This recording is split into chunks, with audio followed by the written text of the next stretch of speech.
ஓம்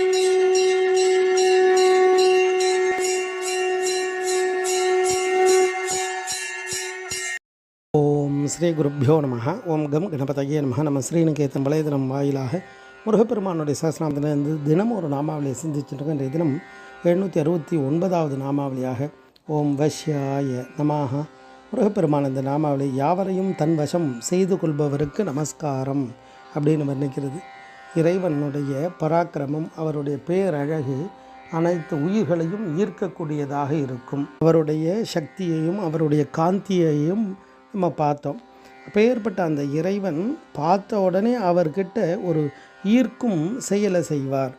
எப்படி சாதாரண இரும்பானது அந்த காந்தத்தை நோக்கி தானாக ஈர்க்கப்படுமோ, அது மாதிரி உயிர்கள் பல துன்பம் எடுத்து பல பிறப்பெடுத்த அந்த உயிர்கள் அந்த பிறப்பறுக்கக்கூடிய அந்த இறைவனை பார்த்தோன்னே தானாக ஒரு ஈர்ப்பு வந்துடும்.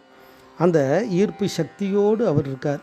அதனால்தான் பரமேஸ்வரனை அடியார்கள்னால் பித்தன்னு ஒரு வார்த்தையை பயன்படுத்துவார். பித்தா பிறை சூடி பெருமானேன்னு நம்ம சுந்தரமூர்த்தி சுவாமிகள் பித்தன்னு திட்டினதால் அதே வார்த்தையை வச்சு பாடுறார். பித்தன்னா யார் இவர்? பித்தன்னா என்ன அர்த்தம்னா, இந்த இடத்துல அனைத்து உயிரையும் தன் மீது பித்தாக்கக்கூடிய வல்லமை உடையவன் அர்த்தம்.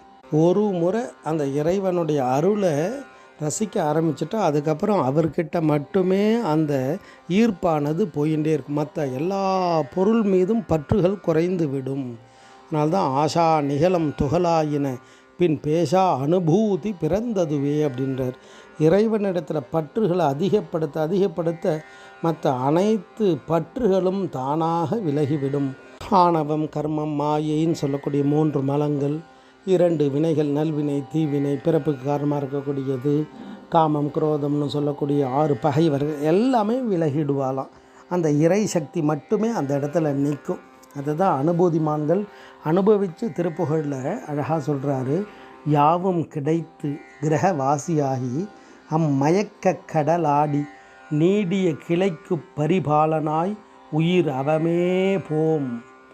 ஆனால் உன் கிருபை சித்தமும் ஞான போதமும் அழைத்து தரவேணும் ஊழ்பவக்கிரிக்குள் சுழல்வேனை ஆள்வதும் ஒரு நாளே அப்படின்வார்.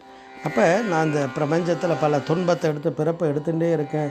ஆனால் உன்னுடைய அனுகிரகத்தால் அந்த ஞான போதம் ஞானம் கிடைத்து திருப்பி பிறவாத நிலையை உயர்ந்த கதியை நீ கொடுப்பா அப்படின்வார். அப்போ அதை கேட்கக்கூடிய அந்த ஸ்வரூபமாகவும் அதை கொடுக்கக்கூடிய வடிவமாகவும் எல்லா உயிர்களையும் தன் வசப்படுத்தக்கூடிய பெரும் ஆற்றலோடு இருக்கார். அதை தான் அந்த நாமாவளி யாவரையும் தன் வசம் செய்து கொள்பவராக, எல்லாரையும் கவரக்கூடியவராக குமார பரமேஸ்வரன் இருக்கார் அப்படின்றது இந்த நாமாவளி தத்துவார்த்தமாக வர்ணிக்கிறது. ஓம் வஷ்யாய நமஹ. ஸ்ரீ குருப்பியோ நமஹ. ஓம் சும் சுப்பிரமணியாய நமஹ.